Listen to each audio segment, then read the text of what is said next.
De rester fidèle à FIM FM, vous suivez Respublica, l'émission dédiée à la bonne gouvernance dans les programmes de FIM FM.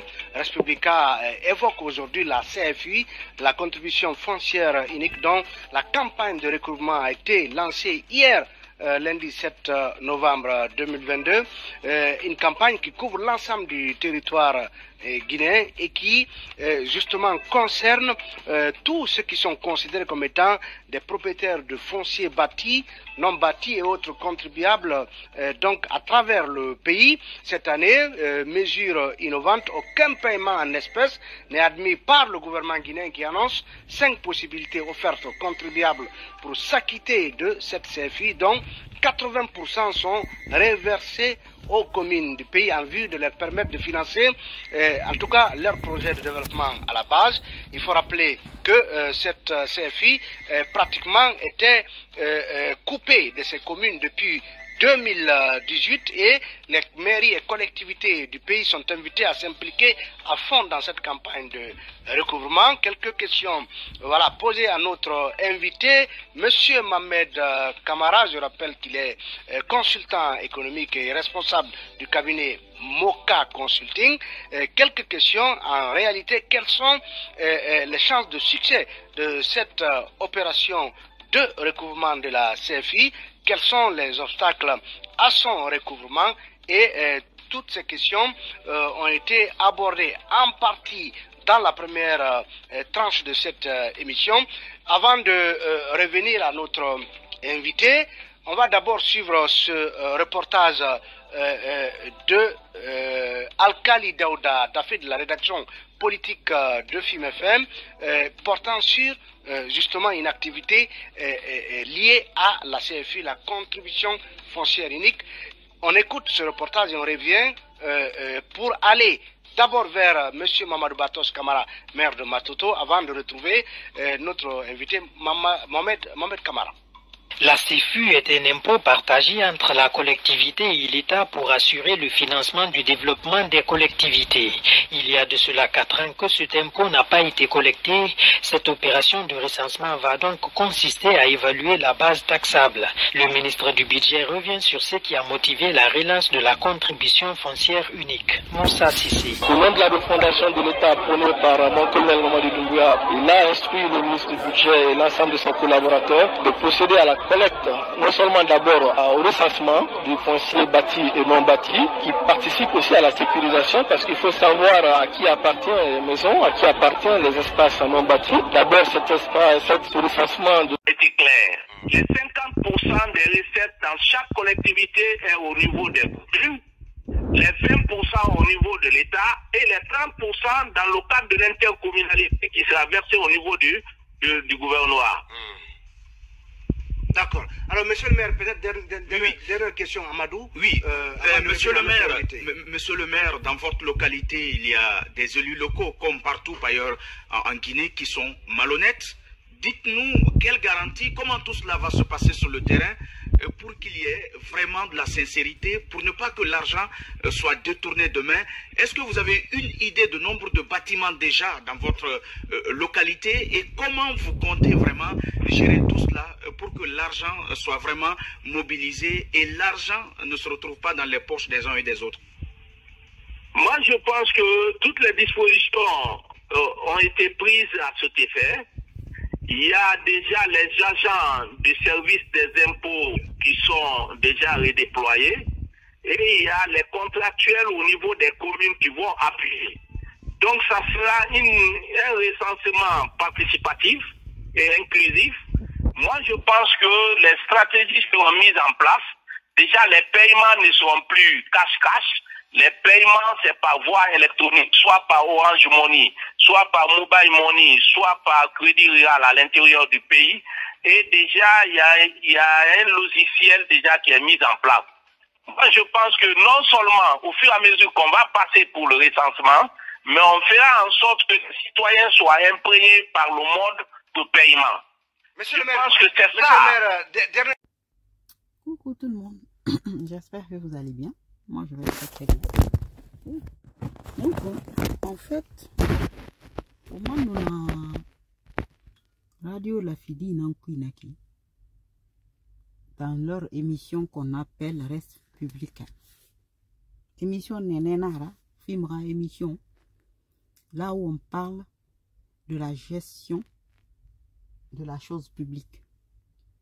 Voilà, là où on va décortiquer la gestion de la chose publique et apporter aussi voilà, des idées sur comment gérer en fait le bien commun. Donc dans cette émission, on était en train de nous expliquer que la transition de Dumbichou, ces 2 jours-là, ils ont lancé en fait la collecte de la taxe foncière. Cette collecte de la taxe foncière, c'est une collecte qui doit se faire pour permettre à nos localités de pouvoir en fait maintenant s'intéresser à la vie locale de tous les citoyens de cette nation, de Conakry à Yomo. Donc, la nouveauté dans cette histoire, c'est que bon, maintenant on ne fait plus, l'argent n'est plus collecté en espèces, l'argent est collecté à travers des systèmes de collecte digitaux qui ont été mis en place. Voilà, soit par la banque, soit par Orange Money, soit par d'autres systèmes. C'est une très bonne initiative parce que nous-mêmes personnellement, nous avons dit que un pays ne peut pas en fait attendre que les autres viennent en fait lui sortir de la boue dans laquelle il se trouve. C'est les fils et filles d'une nation qui doivent s'organiser, se donner la main pour essayer de relever des défis, en fait les défis dont ils sont confrontés au quotidien.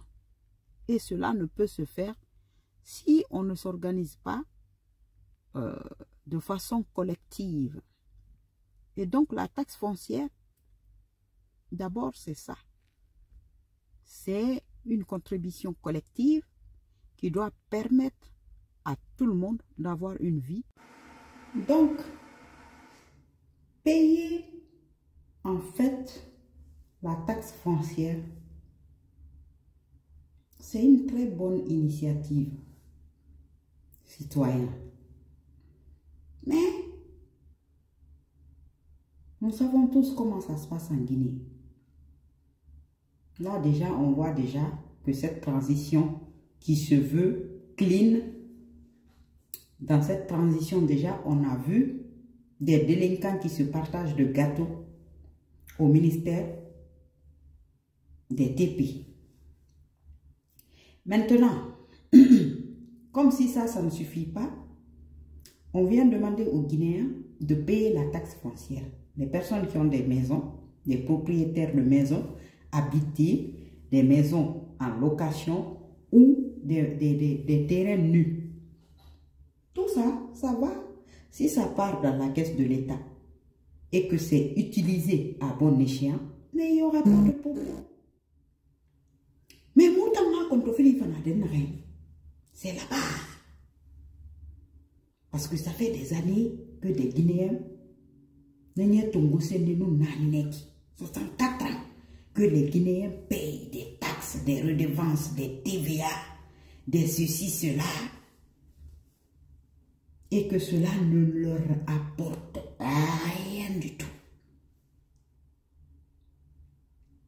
Donc, et puis, moi je veux quand même qu'on nous explique aussi d'ailleurs sur quelle base ils font le calcul pour faire payer les gens. Parce que faut taber et l'infirmerie verra taxe foncière, nos taxes d'habitation, vie, peu importe d'ailleurs l'impôt que tu payes ici, on t'explique sur quelle base on te taxe.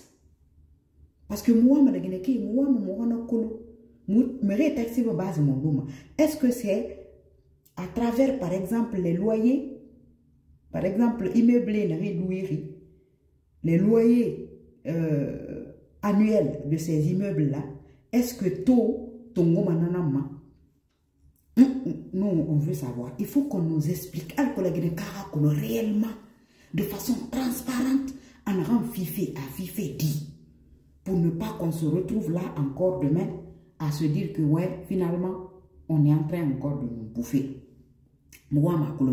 Et puis, montant chaque année, il faut que le gouvernement accepte de faire une transparence pour que les Guinéens sachent exactement dans chaque commune combien de taxes rentrent. Pour qu'on sache. Pour qu'on sache ces montants-là, comment on peut les utiliser pour satisfaire en fait toutes les localités. Umbratori, Bafi, Oma commune na mère na bene, na falane bi hangalaki, faut côté criminel la goro fema, et nous fayam onye. Le seul budget qu'ils ont, Makiti Kobiri na matongo ba Guinée ra plateau. Na Kobiri fan na so, na famu et mon nom no roya te bade Guinée sangibu Makiti. Donc on a déjà cette réalité qui est là. Na Kobiri, me rien rend fille m'ameni pour au moins faire propre les marchés de la localité. Na yate moraba na Kobiri là. Donc na Kobiri yate nous on sait pas où ça va parce que nous il m'a vraiment ouverture des classes nali et école et nettoyement et école et pemtima rien du tout. Faut dire année n'yam pas d'ondroti vers l'ouverture. Au moins cette transition a quand même fait quelques efforts pour rendre propre quelques écoles. Mon attendons on est. Donc nous on veut devenir vraiment des citoyens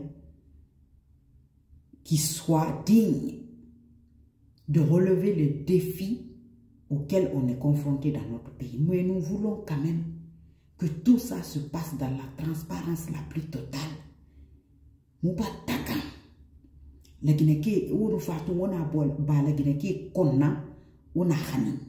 ne sait pas où ça va.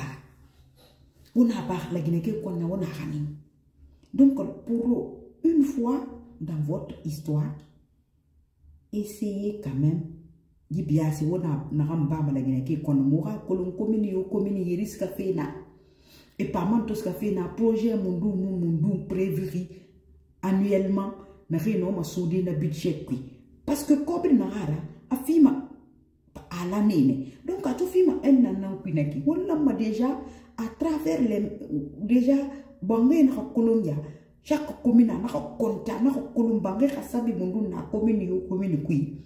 Et maintenant, chaque concession n'a balisé, on peut déjà savoir à l'avance montant il souffit parce que n'a 50% nan la marasso commune ira 3% sur gouvernorat ira na donc gouvernement. Donc c'est facile à faire si on veut vraiment faire les choses dans la légalité. Donc, cette initiative est vraiment salutaire. Mais moi, je reste sur ma faim parce que nous voulons que ça soit beaucoup plus éclairé pour permettre aux citoyens, voilà, de